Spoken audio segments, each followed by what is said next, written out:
Welcome to corona కష్టాలు దేశంలో మళ్లీ మొదలయ్యాయి. కరోనా మహమ్మారి రకరకాల పేర్లతో తన రూపాన్ని మారుస్తూ వేగంగా వ్యాప్తి చెందుతుంది.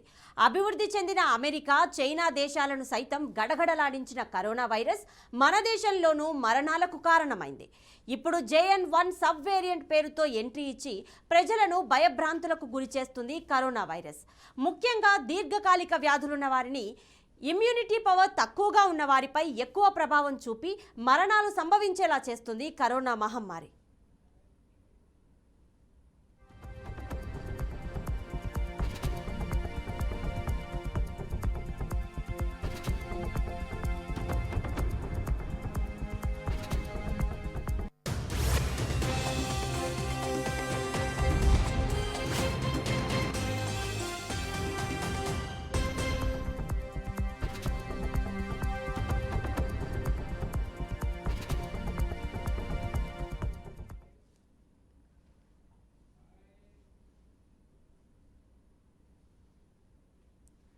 మూడేళ్లు కరోనాతో సతమతమైన ప్రజలు ఇప్పుడిప్పుడే కోలుకుంటున్నారు. ఈ నేపథ్యంలో మళ్లీ దేశంలో కరోనా కలకలం రేపుతోంది. ప్రపంచవ్యాప్తంగా JN.1 వేరియంట్ బాధితుల మరణాల రేటు పెరుగుతోంది. ఇటు భారత్లోనూ JN.1 పాజిటివ్ కేసులు పెరుగుతున్నాయి. Minister of health and family welfare report ప్రకారం ప్రస్తుతం దేశంలో యాక్టివ్ కేసుల సంఖ్య 4565కు చేరింది. వీటిలో JN.1 సబ్ వేరియంట్ కేసులు కూడా ఉన్నాయి. దేశంలో కొత్తగా 4 మరణాలు నమోదయ్యాయి. కేవలం JN.1 వేరియంట్ కేసులు పరిశీలించినట్లయితే ప్రస్తుతం దేశంలో యాక్టివ్ కేసుల సంఖ్య 197కు చేరుకుంది. ఒక్క కేరళలోనే ఈ కేసులు 83 ఉన్నాయి. కాగా తెలంగాణలో 2 కేసులు నమోదయ్యాయి.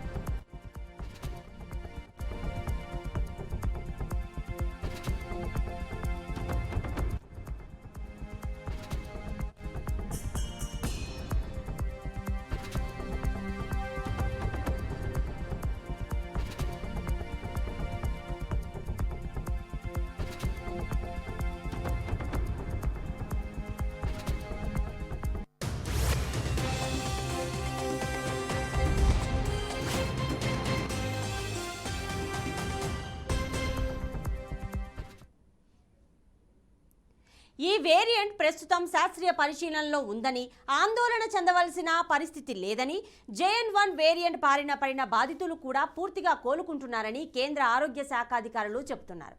అయితే తగు జాగ్రత్తలు తీసుకోవాలని వైద్యులు సూచిస్తున్నారు. ఇదే అంశం గురించి పూర్తి సమాచారం మరి ప్రవీణ్ అందిస్తారు. 3 సంవత్సరాల తర్వాత ఇప్పుడే కరోనా కోవిడ్-19 నుంచి కోలుకుంటున్న తరుణం లోపల మళ్ళీ కొత్త వేరియంట్తో ఇబ్బంది పడుతున్నారని చెప్పాలి. JN.1 పేరుతోని కొత్త వేరియంట్ అయ్యాక సబ్ వేరియంట్ అయినటువంటి ఈ యొక్క కొత్త వేరియంట్తోని అయితే ఇప్పటికే అందరూ బాధపడుతూ ఉన్నారు. అయితే దీని యొక్క లక్షణాలు కూడా సేమ్ కోవిడ్-19 లక్షణాలు ఎలాగైతే ఉంటున్నాయో అలాగా చలితో కూడుకున్నటువంటి జలుబు కానీ ఫీవర్తో కానీ ఏదన్నా బాధపడితే వెంటనే ఆసుపత్రులను సంప్రదించాలని కూడా ఇప్పుడే కోరుతూ ఉన్నారు. అయితే దేశవ్యాప్తంగా కూడా మొట్టమొదటిగా కేరళలో వెలుగు చూసినటువంటి ఈ యొక్క JN.1 వేరియంట్ వేగంగా విస్తరిస్తుంది అనే చెప్పాలి. ఇప్పటికే అయితే తెలంగాణ సర్కార్ కూడా ఈ దానిపైన వైద్య శాఖ ఒక నిర్ణయం అయితే తీసుకుంది. రివ్యూ మీటింగ్ కూడా కండక్ట్ చేశారు. కండక్ట్ చేసిన తరుణం లోపల ఆసుపత్రులకు అన్నిటికీ కూడా ఒక ఆదేశాలు కూడా స్పష్టమైన ఆదేశాలు కూడా జారీ చేశారు. ఎలాంటి పరిస్థితులు ఉన్నా ఎదుర్కోవడానికి అయితే సిద్ధంగా ఉన్నారనే నేపథ్యం లోపల అయితే అధికంగా ఈ యొక్క కరోనా అయితే అధికంగా JN.1 వేరియంట్ అధికంగా విస్తరిస్తున్నా కూడా ఈ దాంట్లో ఎలాంటి ఇబ్బంది లేదని కూడా అయితే వైద్యులు ఇప్పటికే సూచిస్తున్నారు. ఎందుకంటే దీర్ఘకాలికంగా వ్యాధులతో బాధపడుతున్న వారికి మాత్రమే ఈ యొక్క JN.1 వేరియంట్ అత్యంత ప్రమాదకరంగా ఉంటుంది. అదేవిధంగా హృదయ సంబంధిత రోగాలు కానీ లేదంటే దీర్ఘ సంబంధిత రోగాల వరకు మాత్రమే ఈ యొక్క ప్రమాదంలో ఉంది. చిన్నపిల్లలు అనుకుంటా అయితే ఇమ్యూనిటీ ఎక్కువ పెంచుకోవడానికి ఉండాలి. ఇమ్యూనిటీ తక్కువ ఉన్న వాళ్ళపైన కూడా ఈ యొక్క వ్యాధి తీవ్రత ఎక్కువగా ఉంటుందని ఇప్పటికే డాక్టర్లు పలు సూచనలు కూడా చేస్తున్నారు. ఏదేమైనా తెలంగాణలో కూడా రోజు రోజుకు కరోనా కేసులు పెడుతున్నాయి. ఇటు దేశంలో కూడా JN.1 వేరియంట్లు 160కి పైగా JN1 అయితే వ్యాధిన పడిన వాళ్ళు ఈ యొక్క సోకిన JN1 వేరియంట్ సోకిన వాళ్ళు ఉన్నారు. అదేవిధంగా తెలంగాణలో కూడా 60కి పైగా కేసులు నమోదు అవుతూ ఉన్నాయి. అదేవిధంగా తెలంగాణలో ఈ యొక్క కరోనా నుంచి ఇప్పటికే ఒక ఇద్దరు కూడా మృతి చెందిన సంఘటనలు కూడా మనం చూసుకున్నాం. అయితే ఏది ఏమైనా ప్రతి ఆసుపత్రి లోపల కొత్తగా సపరేట్గా వార్డులను కూడా అయితే క్రియేట్ చేయడం జరిగింది. వార్డులను ఏర్పాటు చేసేసి ఆ యొక్క వార్డుల లోపల ఈ యొక్క JN1 సోకిన అయితే ఎవరైతే ఉంటారో వాళ్ళని ట్రీట్మెంట్కి అందిస్తున్నారు. అయితే దేశంలో కూడా దేశం ఇప్పటికే కేంద్ర వైద్య శాఖ అన్ని రాష్ట్రాలకు సూచనలు కూడా చేసింది. తగిన మాస్కులు కంపల్సరీగా ధరించాలి. స్కూళ్ళు కానీ ఫంక్షన్లు కానీ అయితే జనవాసాలకు వెళ్ళేటప్పుడు ఖచ్చితంగా మాస్కులు ధరించాలి. భౌతిక దూరం పాటించాలి. అయితే అదేవిధంగా చేతులను శుభ్రంగా ఎప్పటికీ ఈ యొక్క కరోనా COVID-19 అయితే ఏవైతే జాగ్రత్తలు తీసుకున్నామో ఆ జాగ్రత్తలు అన్నిటి కూడా పాటించాలని ఇప్పటికే సూచనలు కూడా చేసింది. కాబట్టి అయితే ఆ యొక్క JN1 వేరియంట్ విస్తారంగా వ్యాపిస్తున్నా కూడా ఎలాంటి ఇబ్బంది అయితే లేదు. వారం 10 రోజులు ఎవరైతే సో కరోనా తీవ్రతపై మరింత సమాచారం వరంగల్ MGM సూపరింటెండెంట్ చంద్రశేఖర్ గారు అందిస్తారు. చంద్రశేఖర్ గారు చెప్పండి. సో ఈ JN1 వేరియంట్ అనేది అంత తీవ్రత ఏం చూపించదు అని చెప్తున్నారు. కానీ ఇప్పటికే తెలంగాణలో 2 కేసులు నమోదైనట్టు వారు చనిపోయినట్టు కూడా తెలుస్తోంది. సో దీని గురించి ఏమైనా డీటెయిల్స్? అంటే ఎంజిఎంలో అయితే కోవిడ్ కేసులు వస్తున్నాయండి. అది ఖచ్చితంగా JN.1 వేరియంట్ అని చెప్పడానికి మనము జీనోమ్ సీక్వెన్స్ ఏం పంపించలేదు. మనకు పాత ICMR గైడ్ లైన్స్ అంటే సెకండ్ వేవ్ థర్డ్ వేవ్ ఉన్నప్పుడు మనకు ఎవ్రీ 10th శాంపుల్ ఏమన్నా వేరియంట్ కోసం పంపించండి అని మనకు గైడ్ లైన్స్ ఉన్నాయి. ఇప్పుడు కొత్తగా వచ్చిన దానిలో ప్రతి పాజిటివ్ శాంపుల్ ని జీనోమ్ సీక్వెన్సింగ్ పంపించమనేది గైడ్ లైన్స్ లేదు. అయినప్పటికీ కూడా ఒక CDFD నుంచి వాళ్ళతోని DCMB వాళ్ళతోని మాట్లాడుతున్నాము. ఇప్పుడు పాజిటివ్ వచ్చిన సిమ్టమ్స్లలో ఏమన్నా JN.1 వేరియంట్ ఉందా అని. ప్రస్తుతానికి అయితే JN.1 వేరియంటే వచ్చిందని చెప్పడానికి మాత్రము MGM లో ఏం ఆధారం లేదు. ఇప్పటి వరకు మనము MGM లో దాదాపుగా మనము 178 కేసెస్ చేశాము. అందులో ఒక 25 పాజిటివ్ వచ్చినాయి. సో అడ్మిషన్స్ మాత్రము ఒక 10 అయినాయి. 10 2 టోటల్ గా 4 టోటల్ గా రికవరీ అయి డిశ్చార్జ్ అయిపోయినాయి. ఒక 6 మాత్రము ఇప్పుడు ఆన్ బెడ్ ఉన్నాయి. అందరూ కూడా స్టేబులే ఉన్నారు. అంటే ఇన్ఫెక్టివిటీ రేటు 4% కంటే తక్కువే ఉంది. అడ్మిషన్ రేటు ఇంకా తక్కువ ఉంది. అందరూ కూడా అంటే తీవ్రమైన ఇబ్బందితో ఏం బాధపడ ఆక్సిజన్ కూడా పెట్టాల్సిన అవసరం రావటం లేదు. వెంటిలేటర్స్ కూడా పెట్టాల్సిన అవసరం ఇంతవరకు కలగలేదు. సో అందుకని ఇది తీవ్రమైన ప్రభావం చూపించకపోవచ్చని మేము అనుకుంటున్నాము. కానీ ప్రతినిత్యము అప్రమత్తం ఉంటూ అది చేస్తున్నాము. ఇది వేరియంటా కాదా అనే దానికి కూడా జీనోమ్ సీక్వెన్సింగ్ కి పంపించడానికి ఏర్పాట్లు చేసుకుంటున్నామండి. సో మామూలుగా JN1 కరోనా వేరియంట్ లక్షణాలు ఎలా ఉంటాయి, దాన్ని ఎలా తెలుసుకోవాలి? ఇప్పుడు కోవిడ్ లక్షణాలే వేరియంట్ లక్షణాలండి. యాక్చువల్లీ వేరియంట్లకి వేరే లక్షణాలన్నీ ఉండవు. ఇప్పుడు కోవిడ్ వైరసే.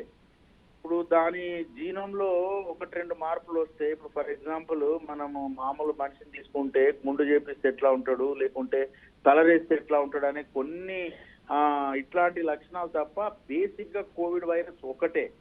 అయితే ఆ వేరియంట్ అనేది ఏంటంటే దాని పరివర్తనలో మార్పుగా దాని జీనోమ్ సీక్వెన్స్ మారితే అది దాని తీవ్రత ఇంకా ఉధృతిగానన్నా అవ్వచ్చు, లేకుంటే దాని తీవ్రతగా ఇంకా బలహీనన్నా పడవచ్చు. అయితే మనం డెల్టా ఒమైక్రాన్ వేరియంట్స్ నుంచి చూసుకుంటూ వస్తే అన్ని కూడా ఆ ఎపిడమిక్ చివరి దశలోకి వచ్చినట్టు వాటి తీవ్రత తగ్గుతూనే వస్తుంది. ఈ JN.1 కూడా దాని తీవ్రత తగ్గుముఖంతోనే వచ్చి ఉండాలి రూల్ అయితే. సో కానీ మనము దాని సీక్వెన్సింగ్ చేస్తేనే ఇప్పుడు నేను పాజిటివ్ ఇచ్చిన 25 కేసులలో J.1 ఉన్నదంటే J.1 అసలు ఏమాత్రము రోగుల హెల్త్ మీద ప్రభావం చూపించదని గట్టిగా చెప్పగలుగుతాం. అయితే ఏంటనంటే దానికి సపరేట్ లక్షణాలు అయితే లేవు. ఇప్పుడు మాకు వచ్చిన ఈ కేసులలో కూడా మామూలు దగ్గు జలుబు ఉంది. కాకపోతే కొంచెము నార్మల్ గా అయితే జలుబు 5-6 రోజులలో తగ్గిపోతుంది. సో ఇది నెల రోజులుగా దగ్గు జలుబు తగ్గకుండా తీవ్రంగా ఉంటున్న పరిస్థితి చూస్తున్నాము. ఈవెన్ న్యూమోనియా కూడా లేదు. నార్మల్ గా అయితే తీవ్రంగా ఉన్నప్పుడు 2 ఊపిరితిత్తులకి కూడా గ్రౌండ్ గ్లాస్ అపియరెన్స్ అని వచ్చేసి ఆ ఆల్వియోలై మొత్తము ఒక లాంటి నిమ్ముతో నిండుకొని ఉంటుంది. సో దానివల్ల శ్వాసకి ఆడక హైపాక్సిమియా పోయి ఆక్సిజన్ పెట్టాల్సిన అవసరము, ఇంకా తీవ్ర పరిస్థితులలో వెంటిలేటర్ పెట్టాల్సిన అవసరం ఉంటుంది. అయితే ఇప్పుడు వచ్చే పేషెంట్లకు మాత్రము ఎక్స్రే తీసినా, సిటీ స్కాన్ తీసినా లంగ్స్ నార్మల్ గానే ఉంటున్నాయి. అంటే వాళ్ళకు కొద్దిపాటి ఇబ్బంది ఉన్నా అంటే శ్వాస చేయడంలో ఆక్సిజనే పెట్టాల్సిన అవసరం అయితే ఉండలేదు. మామూలు జలుబు, దగ్గు ఇవి మాత్రమే ఉంటున్నాయి. న్యూమోనియా అనేది కూడా ఎక్కువ ఉండట్లేదు ఇప్పుడు మేము చూసిన ఇన్ని పేషెంట్లలో కూడా. ఓకే, ఇప్పుడు కనీస నిబంధనలు కూడా పాటించిన పరిస్థితి రాష్ట్రంలో కనిపిస్తోంది. దీన్ని ఎలా చూడాలి? అజాగ్రత్త అనుకోవాలా లేదా తమకేం కాదులే అనే భావన అంటారా? సో సాధారణంగా అయితే ఏంటంటే ఇప్పుడు మనము 6 నెలల నుంచి 9 నెలల వరకు ఆ కోవిడ్ ఫ్రీ సిచ్యువేషన్ వచ్చేసింది. తర్వాత ఏంటంటే మన WHO కూడా ఇక కోవిడ్ అంత ఇంపార్టెంట్ డిసీజ్ కాదని డిక్లేర్ చేసిన తర్వాతనే మన వ్యవహారాలలో కొంచెము మార్పులు వచ్చినాయి. మనం ఇప్పుడే స్వేచ్ఛగా అంటే కాన్ఫరెన్సెస్ కానీ, అంటే గుంపులలో పోవడం కానీ, కలివిడిగా పెరగడం కానీ జరుగుతుంది. అయితే అదొక్కటే కారణం కాదు. ఇప్పుడు మొన్న JN.1 వచ్చినప్పుడు కూడా WHO వారు ఇచ్చిన ఏంటనంటే this is a variant of caution అని ఇచ్చినారు, అంతేగాని వేరియంట్ ఆఫ్ కన్సర్న్ అని ఇవ్వలే. కన్సర్న్ అని అంటే ఆ వేరియంట్ వల్ల చాలా ఆరోగ్యం దెబ్బతిని డెత్లు కూడా అవుతాయి అనేది అయితేనేమో అది సెకండ్ లెవెల్ వార్నింగ్ WHOది. వేరియంట్ ఆఫ్ కాషన్ అంటే వేరియంట్ ఆఫ్ కాషన్ అంటే లెవెల్ 1ది. అంటే మీరు జాగ్రత్త పడండి, అంతేగాని అది వేరియంట్ ఆఫ్ కాషన్ అయితే కన్సర్న్ అయితే కాదు. కన్సర్న్ అంటే డెత్లు ఎక్కువ వచ్చే సెకండ్ లెవెల్ కాదు. ఫస్ట్ లెవెల్ వార్నింగే JN.1 కి WHO వాళ్ళు ఇచ్చారు. సో ఈ ఫస్ట్ లెవెల్ వార్నింగ్ లో ఏం చేయాలని అంటే, కొందరు హై రిస్క్ గ్రూప్ పీపుల్ ఉంటారు. అంటే ఏజ్ మళ్ళిన వాళ్ళు, చిన్న పిల్లలు, తర్వాత డయాబెటీస్ ఉన్న వాళ్ళు, తర్వాత ఇతర శ్వాసకోశ సంబంధమైన ఇబ్బందులు అంటే COPD, బ్రాంకియల్ ఆస్తమా, తర్వాత అట్లాంటి జబ్బులు ఉన్న వాళ్ళు, గర్భిణీ స్త్రీలు, ఇట్లాంటి వాళ్ళకి ఈ కోవిడ్ వస్తే ఆ కోవిడ్ పరిస్థితి కొంత వాళ్ళకి ఇదివరకు ఉన్న ఆరోగ్య పరిస్థితి కొంత కలిసి విషమిస్తుందన్న ఉద్దేశంతో లెవెల్ 1 కాషన్ ఇచ్చినారు, వేరియంట్ ఆఫ్ కాషన్ అని. సో ఈ గ్రూపులు, రిస్క్ గ్రూపులు మాత్రం ఏం చేయాలంటే డెఫినెట్ గా సోషల్ డిస్టెన్సింగ్ మెయింటైన్ చేయాలి. తర్వాత శానిటైజేషన్ సరిగా చూసుకోవాలి. Mask compulsory, mask mandatory for risk groups అని మాత్రమే ఇచ్చినారు. సో ఏంటంటే మనం అంటే ఇప్పుడు మన ICMR కానీ, రాష్ట్ర కేంద్ర ప్రభుత్వాలు కానీ, సో ఈ WHO నిబంధనలకు అనుగుణంగానే వాళ్ళు ఇచ్చిన ఆదేశాల మేరకే మనము ప్రవర్తిస్తున్నాం, కానీ మనం సొంతంగా ఏం చేయట్లేదు. ఇప్పుడు మనం ఈ నిబంధనలను సడలించిన సందర్భం కూడా ఇంకా ఈ COVID-19 అనేది పెద్ద ముప్పుగా మారే అవకాశం లేదని WHO వాళ్ళు ఇచ్చిన తర్వాతనే మనము రిలాక్స్ అయ్యాము. ఇప్పుడు కూడా మళ్ళీ WHO వాళ్ళు లెవెల్ 1 కాషన్ ఇచ్చినారు. అంటే కొంచెం వస్తే రావచ్చు, నెంబర్ పెరుగుతుంది, ఇన్ఫెక్టివిటీ రేట్ ఎక్కువ ఉంది, కానీ దాని తీవ్రత ప్రభావం ఉన్నట్టుగా ఎక్కడ వాళ్ళు చెప్పలేదు. ఇప్పుడు WHO కూడా వాళ్ళు వివిధ ప్లేస్ల నుంచి ఏ వైరస్ ఉంది అని వాళ్ళు ఇన్ఫర్మేషన్ తెచ్చుకొని అనలైజ్ చేస్తున్నారు. సో ఇప్పటి వరకు కూడా మళ్ళీ ఇదేదో తీవ్రంగా పరిణమిస్తుంది అన్న సూచనలు వ్యక్తపరచలేదు. కాబట్టి మనం కూడా అంత భయాందోళనకు గురవలసిన అవసరం లేదు. అట్లా అని చెప్పేసి నిర్లిప్తగా ఉండొద్దు. పర్టికులర్లీ హై రిస్క్ గ్రూప్ వాళ్ళు, వయసు మళ్ళిన వాళ్ళు, వయోవృద్ధులు, చిన్న పిల్లలు, గర్భిణీ స్త్రీలు, ఇతర ఆరోగ్య సమస్యలు ఉన్న వాళ్ళు, శ్వాసకోశ ఆరోగ్య సమస్యలు ఉన్న వాళ్ళు మాత్రం తప్పకుండా సోషల్ డిస్టెన్సింగ్ పాటించాలి, మాస్క్ పెట్టుకోవాలి, తర్వాత శానిటైజేషన్ చేసుకుంటూ ఉండాలి. సో ఈ వ్యాక్సిన్ తీసుకున్న వారి మీద ఈ JN.1 వేరియంట్ ప్రభావం ఎలా ఉంటుంది? సో వ్యాక్సిన్ తీసుకున్నా తీసుకోకపోయినా ఇప్పుడు కొన్ని వ్యాక్సిన్లు ఏంటంటే ఆ mRNA వ్యాక్సిన్ ప్రకారం తయారు చేయబడ్డాయి కాబట్టి అన్ని వేరియంట్ల మీద కూడా దాని ప్రభావము ఉంటుంది. అందుకనే ఇప్పుడు అంటే మనం అందరము ఆల్మోస్ట్ ఇండియాలో 80 to 90% ఆఫ్ పీపుల్ వ్యాక్సినేట్ అయి ఉన్నారు. ఈవెన్ ప్రికాషనరీ డోస్ కూడా ఒమైక్రాన్ సందర్భంగా తీసుకున్న వాళ్ళు, 3వ డోస్ తీసుకున్న వాళ్ళు కూడా ఉన్నారు. సో దాని ప్రభావం వల్లనే ఇప్పుడు ఈ ఆరోగ్య సమస్య ఎక్కువ కాకుండా JN.1 కి మనం ప్రొటెక్ట్ అవుతున్నామని ఒక అంచనా ఉంది WHO వారి దృష్టిలో. సో కాబట్టి వ్యాక్సిన్ తీసుకున్న వాళ్ళకి దీంతోని లక్షణాలు తక్కువనే వస్తాయి. అట్లా అని చెప్పేసి ఇప్పుడు ఎవరన్నా వ్యాక్సిన్ తీసుకోకపోతే ఇప్పుడు మళ్ళీ ఏదో వ్యాక్సిన్ తీసుకోవాలనే రికమెండేషన్స్ కూడా రాలేదు. ఇప్పుడు ఈ కోవిడ్ బాగా వస్తుంది కదా అని చెప్పేసి వ్యాక్సిన్ తీసుకుందామని ఇప్పుడు చాలా మంది అడుగుతా ఉన్నారు. సో అట్లాంటి డైరెక్షన్స్ ICMR నుంచి కానీ WHO నుంచి కానీ ఏమీ రాలేదు. ఆల్రెడీ తీసుకున్న వాళ్ళు ఇంకోటి ఏంటంటే మనం ముందు సెకండ్ వేవ్ లో చాలా సార్లు మాట్లాడుకున్నాము.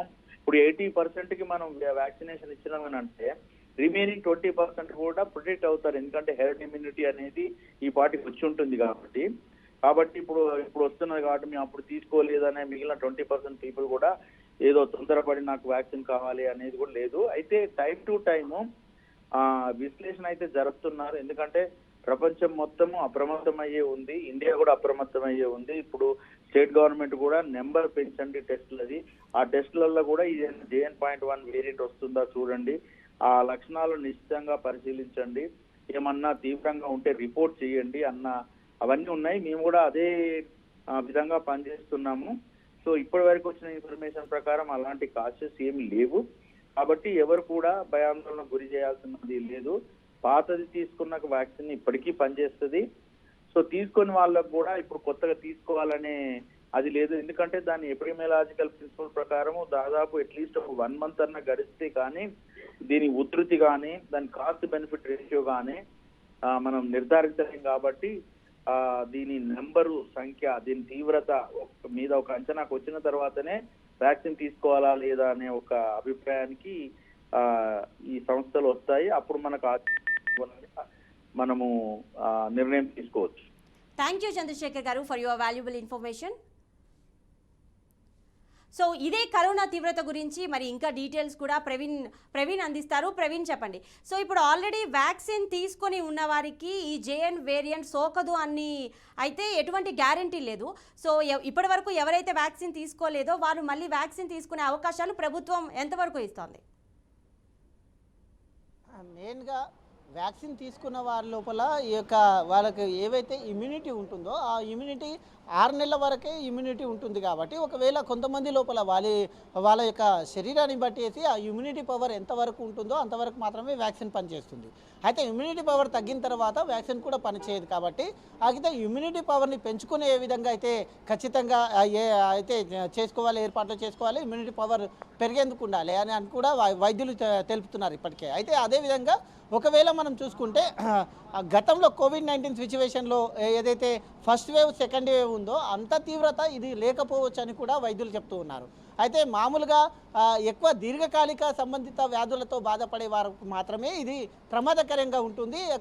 మిగతా వాళ్ళు ఖాళీ జాగ్రత్తలు తీసుకుంటే కూడా సరిపోతుంది, అంత భయపడవలసిన అవసరం కూడా లేదు అని కూడా వైద్యులు అయితే చెప్తున్నారు. చిన్నపాటిగా ఏవైనా లక్షణాలు కనిపిస్తే సర్ది కానీ, తలనొప్పి కానీ, తలపోటు కానీ, అదేవిధంగా దగ్గు కానీ, ఫీవర్ వస్తూ పోతూ ఉండడం, ఆ విధంగా జ్వరంతో బాధపడుతున్న వారు వెంటనే దగ్గరలో ఉన్నటువంటి అయితే ఏదైనా హాస్పిటల్కి వెళ్ళేసి చికిత్స చేసుకొని రెస్ట్ తీసుకున్నా సరిపోతుంది. హాస్పిటల్లో చేరవలసిన అవసరం కూడా లేకుండా దాని తీవ్రత అంతగా లేదని కూడా చెప్తున్నారు.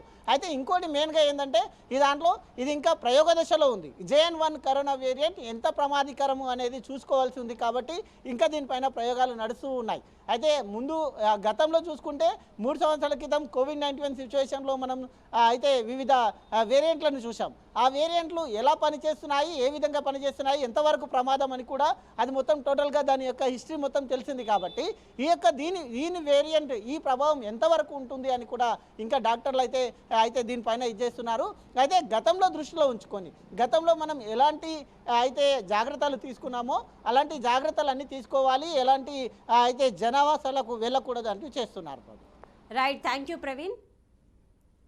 సో ఇప్పటి వరకు చూసుకుంటే దేశవ్యాప్తంగా కూడా 80 నుంచి 90% వరకు ప్రజలు కూడా వ్యాక్సిన్ తీసుకొని ఉన్నారు. కానీ వ్యాక్సిన్ తీసుకున్నా సరే ఈ JN.1 వేరియంట్ సోకదు అనే స్పష్టత అయితే వైద్యులైతే చెప్పడం లేదు. కానీ తగు జాగ్రత్తలు తీసుకోవాలని